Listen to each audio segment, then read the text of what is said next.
آئیے علامہ رضا ساکی مصطفی کا بیان سنتے ہیں۔ درود پاک کثرت سے پڑھو۔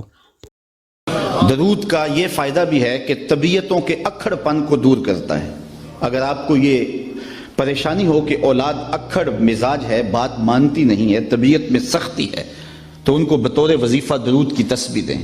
آپ ہفتوں اشروں میں دیکھیں کہ ان کی طبیعت میں لطافت آ گئی ہے۔ درود پڑھنے والے کو اللہ ذہانت کی دولت سے بھی مالا مال کرتا ہے۔ درود پڑھنے کا سب سے بڑا فائدہ یہ ہے کہ رسول کریم نے ارشاد فرمایا، قیامت کے دن میرے سب سے نیڑے وہ ہوگا جو کثرت کے ساتھ میرے اوپر درود پڑھنے والا ہوگا۔ ایک اور بات بھی عرض کرنا چاہتا ہوں، آج 72-73 فرقے ایک بندے کو کھینچ رہے ہیں، اور ہر بندے کے لبوں پر قرآن و حدیث کی بولی ہے۔ عام آدمی پریشان ہو جاتا ہے کہ جاؤں تو کدھر جاؤں۔ ہر بندہ تحقیق کرنے بیٹھ جائے اور ان 72-73 فرقوں میں سچائی پہ کون ہے اس کو تلاش کرنے لگ جائے تو وہ باقی امور زندگی کیسے بجا لائے گا؟ تو کیا سادہ سا نسخہ ہے کہ ہم حق کو پہچانیں۔ 72-73 آدمی ایک بندے کو کھینچ رہے ہوں تو اس کا تو دماغ خراب ہو جاتا ہے۔ کبھی آپ نے دیکھا ہو لاری اڈے پہ جو کنڈکٹر حال کرتے ہیں پاکستان میں سواری کا، ایک سامان اچک کے لے گیا، دوسرے نے بچے کو پکڑا اور اپنی جانب کھینچ رہا ہے، تیسرا بڑھیا کو بازو سے پکڑ کے اپنی بس میں لے جا رہا ہے، تو بعض عورتیں غصے میں آ جاتی ہیں، پائیا سا کتے بھی نہیں جانا، حالانکہ کہیں تو جانا ہوتا ہے نا، لیکن وہ اس قدر کوئی ادھر کھینچ رہا ہے، کوئی بچہ ادھر لے گئے ہیں، سامان ادھر جا رہا ہے، تو 70-72 لوگ ایک بندے کو کھینچ رہے ہیں، وہ جائے تو کدھر جائے؟ یہ بات امام زین العابدین سے اس زمانے میں کسی نے پوچھی، حضرت جب اتنے فرق و ترک ہو جائیں گے تو میرے لیے کیا پہچان ہے حق کی؟ تو امام زین العابدین نے فرمایا، جو اہل السنہ ہوں گے وہی اہل حق ہوں گے۔ تو سائل بڑا سیانہ تھا، دور اندیش بھی تھا، اس نے کہا اگر بہت سارے لوگ اسی ٹائٹل کے ساتھ موجود ہوں تو اس میں پھر اصلی سنی کی پہچان کیا ہوگی؟ تو سنو امام زین العابدین نے کیا فرمایا، فرمانے لگے، من علامات اہل سنہ کثرت الصلاۃ علی رسول اللہ، نشانی میں بتا دیتا ہوں، کثرت سے حضور پہ درود پڑھنے والے ہوں گے۔ اب کوئی خیر سے ہمیں درودیہ ہونے کا تانا دے، ہمارے لیے یہ تمغہ امتیاز ہے۔ میں کہتا ہوں ہم بارودیے نہیں، ہم درودیے ہیں۔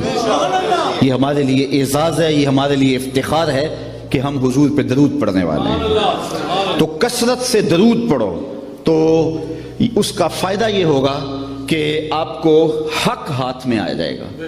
اچھا، ایک آخری بات درود کے حوالے سے اور بھی عرض کروں کہ درود پڑھنے والے کے لہجے میں مٹھاس پیدا ہو جاتی ہے۔ کسی نے اقبال سے یہ راز پوچھا کہ تیرے شعروں میں کھنڈ کہاں سے آئی؟ غالب اقبال سے بڑا شاعر اہل نقد مانتے ہیں، لیکن جو عزت اقبال کو ملی علیہ رحمہ کو وہ غالب کا مقدر نہیں ہو سکی۔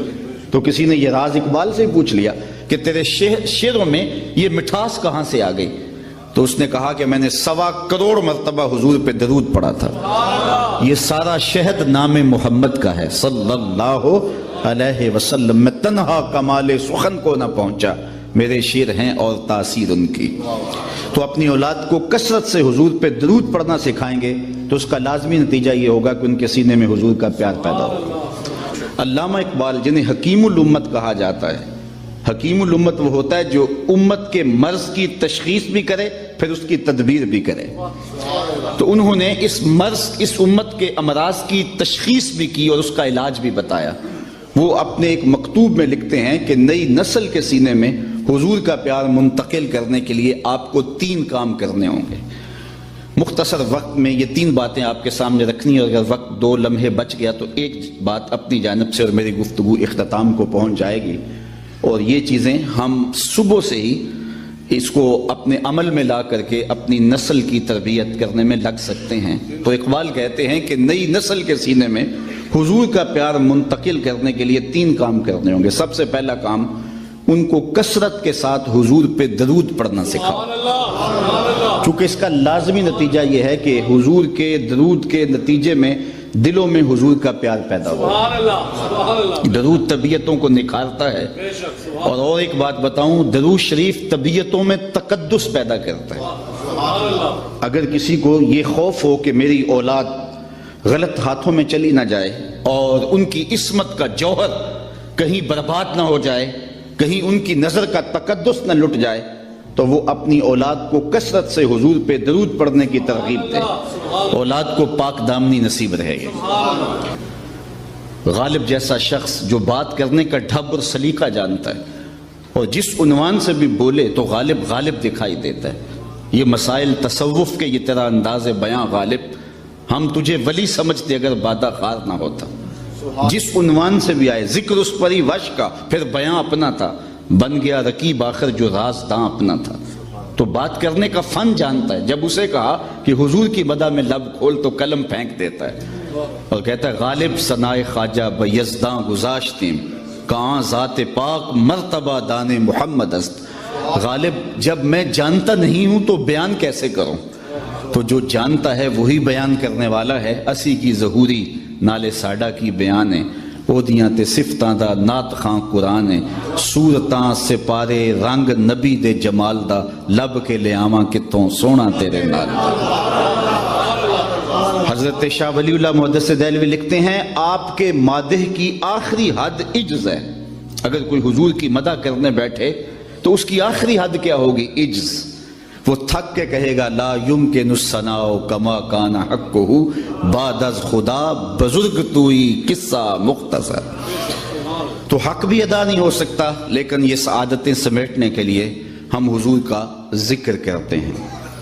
تیسری بات، حضور علیہ السلام کا میلاد کر کے، حضور کا ذکر کر کے ہم ایک تیسرا مقصد حاصل کرتے ہیں، اور وہ کیا کہ یہ ورثہ جو ہمیں حب رسول کا اپنے ماں باپ سے ملا تھا، ہم اس ذریعے سے اپنی نئی نسل کے اندر منتقل کرتے ہیں. ہم نے ہمارے ماں باپ نے ہمیں حضور کا نام دیا تھا. اقبال نے کہا تھا نام تو از پدرا موختم، حضور آپ کا نام میں نے اپنے باپ سے سیکھا تھا. تو آج ہم حضور کا ادب کرنے والے ہیں، حضور سے محبت کرنے والے ہیں، تو ہمارے ماں باپ نے ہمیں سکھایا. اسی لیے امیر ملت علیہ رحمہ فرمایا کرتے تھے جوتے پرانے ہو جاؤ تو نئے خرید لیں، لباس پرانا ہو جائے تو نیا خرید لو، لیکن عقیدہ نیا نہ لینا، عقیدہ پرانا ہی رکھنا.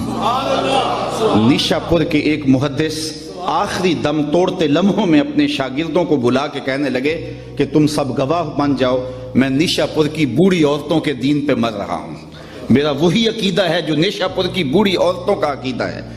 تو ہم نے اپنے آباء و اجداد سے دین سیکھا ہے، حضور کا پیار سیکھا ہے، تو یہ ہم نے اپنی نئی نسل کے اندر منتقل کرنا ہے. اس کے زود اثر ذرائع کیا ہیں؟ علماء نے اس پر باقاعدہ کتابیں لکھی اور بہت ساری چیزیں بیان فرمائیں کہ یہ وہ ذرائع ہیں جن سے آپ نئی نسل کے سینے میں حضور کا پیار منتقل کر سکتے ہیں. دوسری بات، انسان فطرتاً حسن پسند ہے، یہ انسان کی طبع ہے، اس کا انکار نہیں کیا جا سکتا. جہاں بھی حسن ہوگا انسان ادھر لڑک جائے گا. وہ کاکل داراز میں ہو، وہ لب و رخسار میں ہو، وہ قامت زیبا میں ہو، وہ نرگسی آنکھوں میں ہو، وہ معصوم بچے کی مسکراہٹ میں ہو.